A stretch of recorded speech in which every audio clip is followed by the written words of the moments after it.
Maka lihat apa yang dikatakan oleh Yakobus.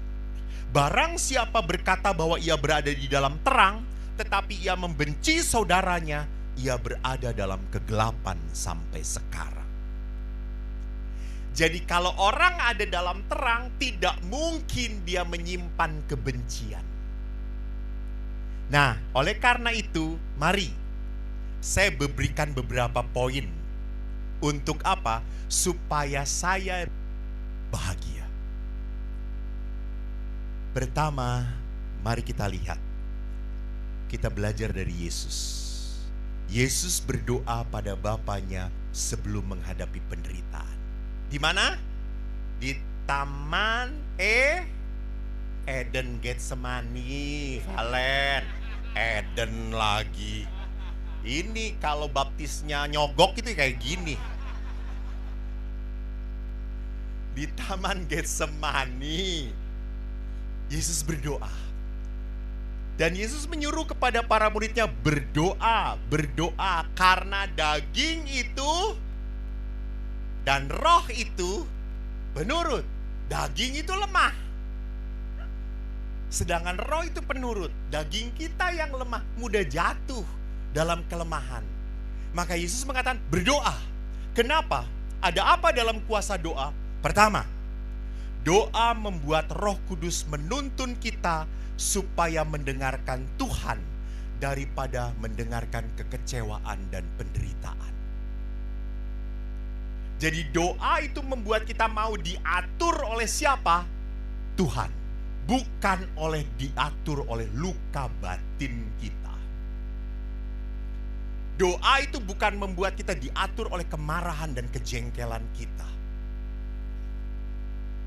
Saya memberi kesaksian seorang istri di salah satu gereja di mana saya bertugas. Suami istri ini punya 3 anak, 2 laki 1 perempuan. Saya tahu banget karena istri ini aktivis di gereja kami. Istri ini baik sekali dan dia punya suami, dan suaminya tiba-tiba pergi dengan wanita lain, meninggalkan istri ini dengan anak-anaknya. Dan istri ini tetap merawat anak-anak. Dia berusaha bekerja keras untuk membiayai keluarga. Karena suami pergi tanpa berita, dan istri ini begitu rendah hati. Dia ngomong pada saya, Romo, suami saya sudah pergi. Apakah saya boleh masih melayani di gereja? Ya boleh. Ibu tidak berdosa kok. Ibu ditinggalkan oleh suami ibu. Dan ibu kan tidak punya niat untuk menikah lagi. Tidak ada. Dia suami saya, pastor. Wow, keren. Apa yang terjadi setelah 5 tahun ditinggalkan? Suami ini kembali lagi setelah lumpuh kepada istrinya. Dan istrinya menerima suami ini. Anda tahu komentar teman-teman istrinya? Hah?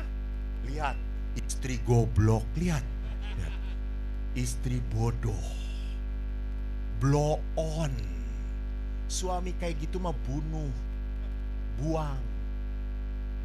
Tapi istri ini merawat suaminya sampai meninggal.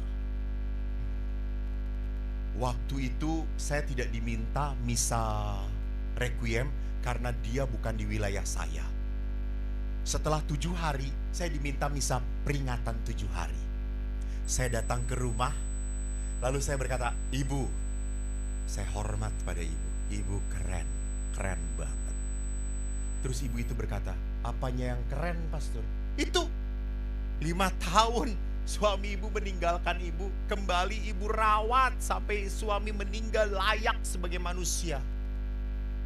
Terus ibu itu berkata, pastor, saya boleh jujur? Boleh. Kalau saya lihat kemarahan saya, saya ingin putuskan burung dia. Saya potong kecil-kecil, saya keringkan dan saya goreng lalu saya makan, pastor. Itu kalau saya lihat luka saya, pastor. Jadi jangan macam-macam. Tetapi saat saya melihat Yesus, saat saya melihat salib, Saya nggak bisa apa-apa. Yesus lebih menderita dari saya. Maka saya terima pasangan saya. Saya terima pastor. Karena saya yang memilih dia untuk menjadi suami saya. Sampai kapanpun dia tetap suami saya. Lihat, mengapa ibu doa itu tidak apa? Supaya kita tidak berlaku di luar karakter kita. Ingat, Anda itu orang baik, tetapi pada saat Anda dilukai, Anda bisa tidak baik. Betul atau tidak? Nah, itu. Pada saat Anda terluka, Anda bisa bertindak di luar karakter Anda. Padahal dasarnya Anda baik. Tapi karena disakiti, karena saya dikhianati, saya bisa apa? Ganas juga. Maka doa itu membuat saya bertindak supaya tidak menjadi ganas. Tidak bertindak di luar kehendak Allah. Dan yang ketiga, justru doa itu menarik.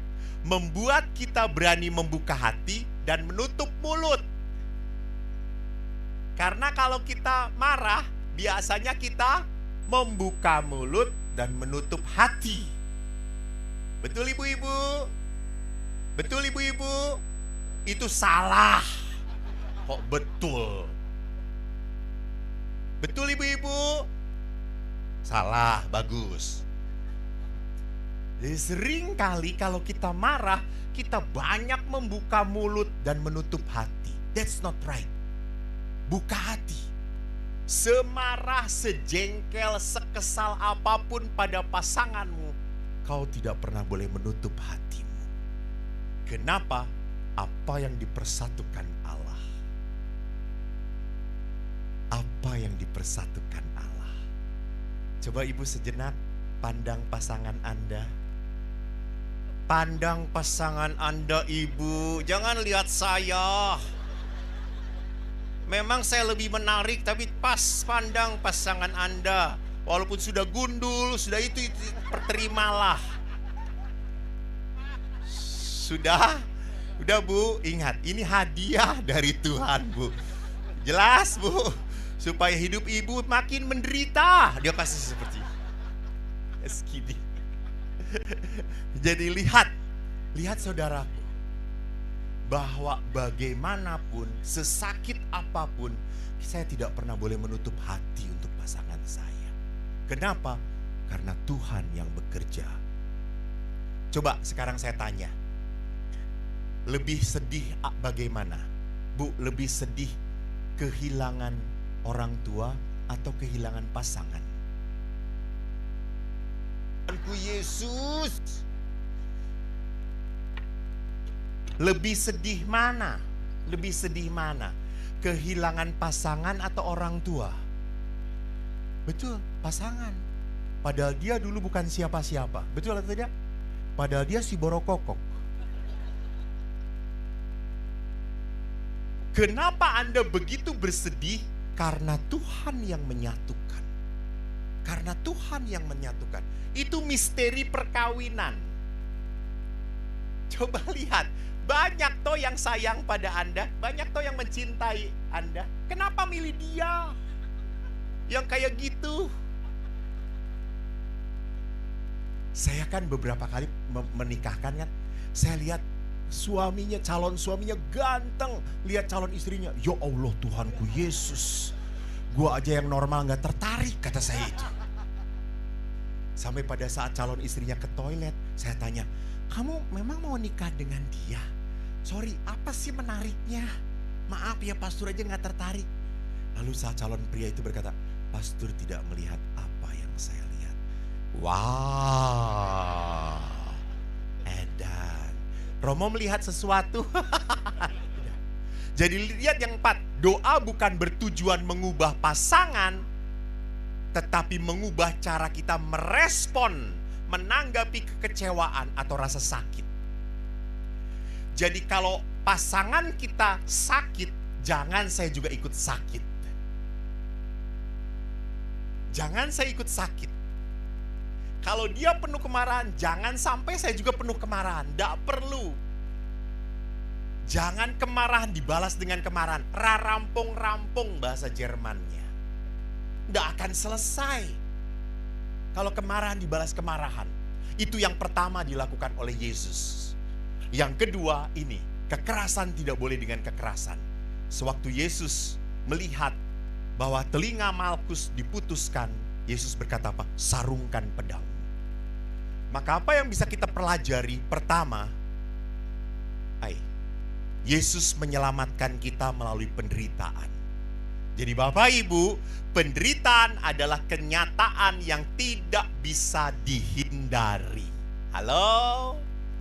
Semua keluarga punya penderitaannya masing-masing. Amin. Ya. Pastor Eko punya penderitaan? Punya, karena saya masih normal.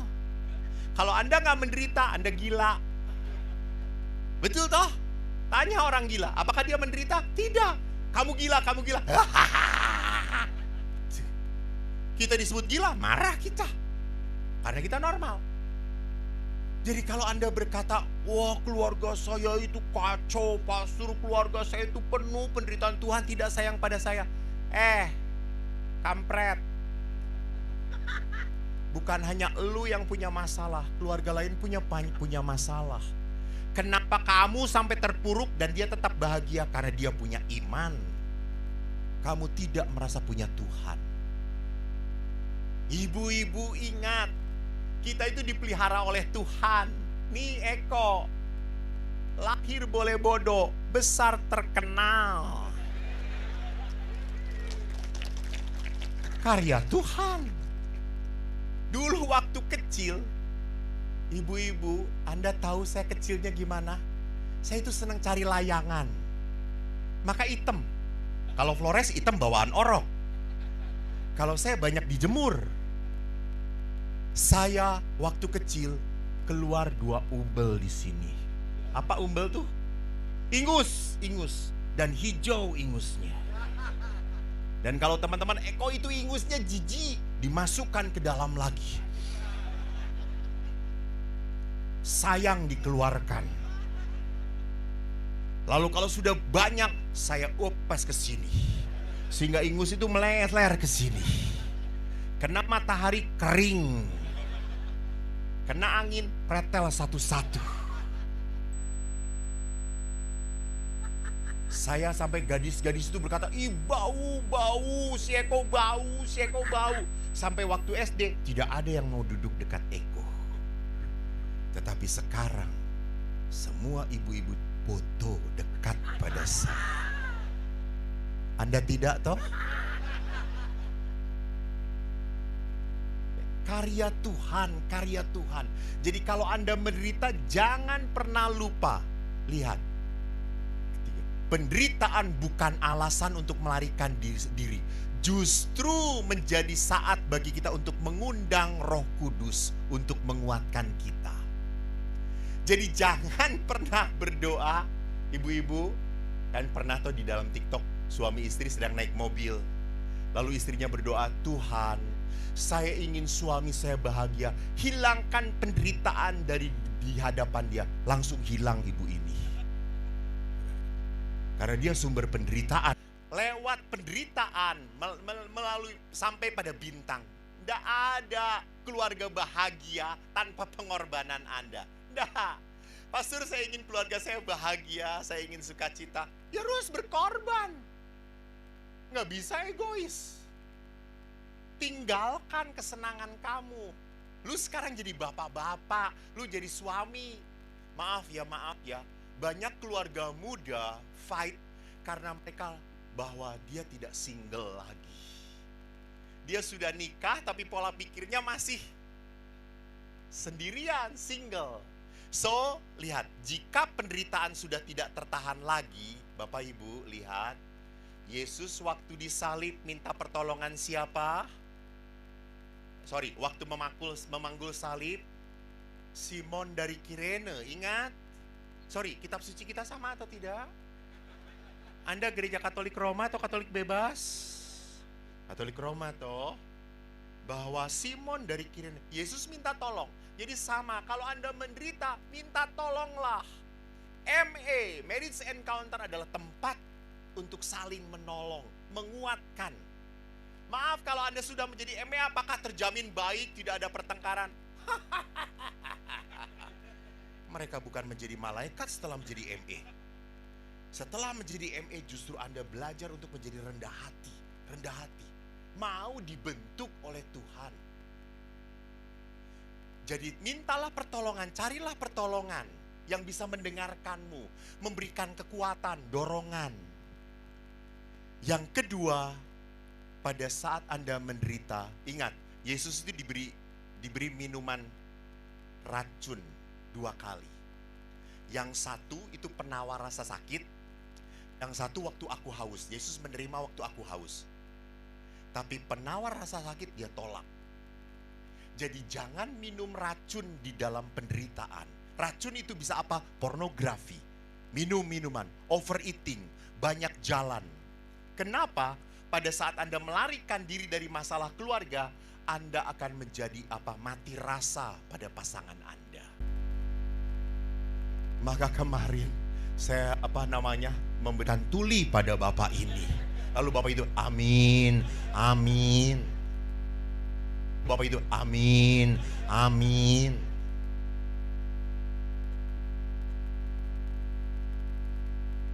Ibu-ibu jangan lupa.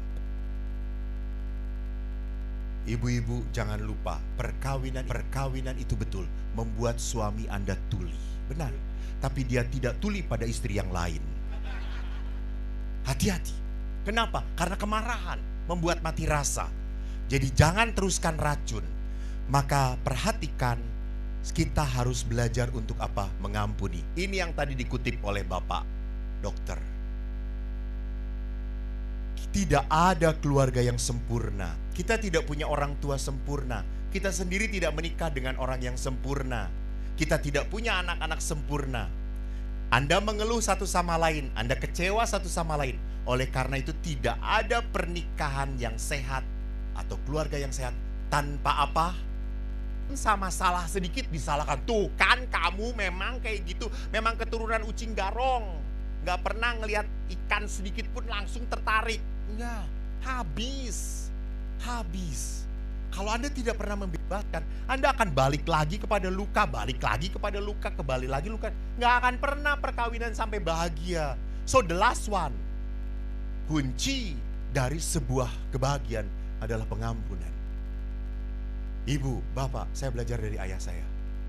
Tadi cerita saya belum selesai toh. Setelah saya mandi, Anda masih ingat? Setelah saya mandi dengan air hangat, saya sudah ketakutan, pasti keluar dimarahin ayah. Saya sudah buka pintu, rumah kami kecil. Saya keluar, ayah lebih besar dari saya, lebih tinggi. Tapi sekarang setelah tua mengecil. Ayah tuh tingginya lebih tinggi dari saya, badannya kekar, dan ayah olahragawan. Dia diam di depan pintu mandi tuh, lucu kecil dan gak ganteng dari dulu. Eko tuh udah ngeliat kayak gini. Ayah berkata, duduk. Saya duduk. Lalu ayah ke dapur, dia bawa sup hangat. Makan. Saya makan dengan penuh ketakutan. Saya tunduk, saya diem. Tiba-tiba di tengah saya makan, ayah pegang tangan saya. Saya udah begini, saya udah takut. Ayah langsung pegang lagi pelan-pelan. Kok kamu lihat ayah? Saya buka, menatap ayah. Ayah berkata apa? Ayah memukul kamu kekerasan ya. Ayah minta maaf ya. Maaf. Anda tahu, seluruh sakit saya hilang dari tubuh saya. Tuhan memberkati. Terima kasih.